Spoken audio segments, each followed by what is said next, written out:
been a couple of centuries since cargo vessels relied on wind to get from port to port. But there's a modern-day resurgence. This wind-powered cargo carrier made its first Canadian port visit this week in Halifax. Uses about 80% less fuel than a conventional ship. Brett Ruskin gives us a closer look. It's been a while, David, since we've seen sail-powered ships arriving at port. So I got to hop aboard this vessel. I wasn't in charge of kind of hauling up the sails or anything like that. It is a high-tech, modern-day version of a sailing cargo ship. And so why use the power of the wind? Well, it's obviously a free resource if you can figure out a way to harness it. And so that is what this company from France was able to do and has been able to do with this large cargo ship called the Neoliner Origin. It is the largest sailing cargo ship in the world, and as you mentioned, it visited Halifax. Now, picture a soccer pitch, a soccer field. Tip it on its side.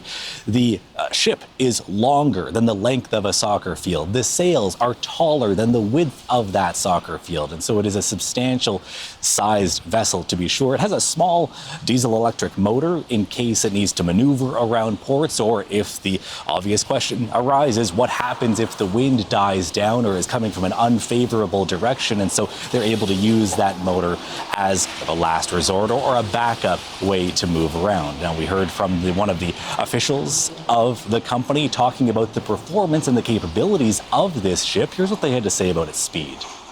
The commercial average speed that we want to operate the vessel, that's 11 knots. It's 11 knots globally. It's really an average. So it means that the vessel can go, for example, you can see the vessel doing 12 knots, 15 knots, or sometimes just 8 knots.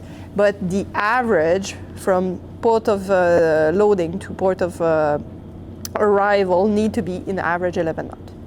But the vessel can do better and can do less. But this is why also we have an auxiliary engine. If there's no wind, we can help a little and we can still be on time for a customer. Now, speaking of the speed, again, you heard the average, that commercial average, 11 knots. That's something that this ship and this company can certainly attain.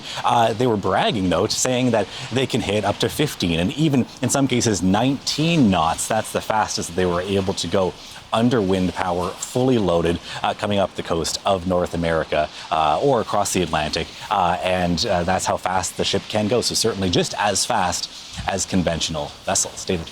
That is Brett Ruskin reporting.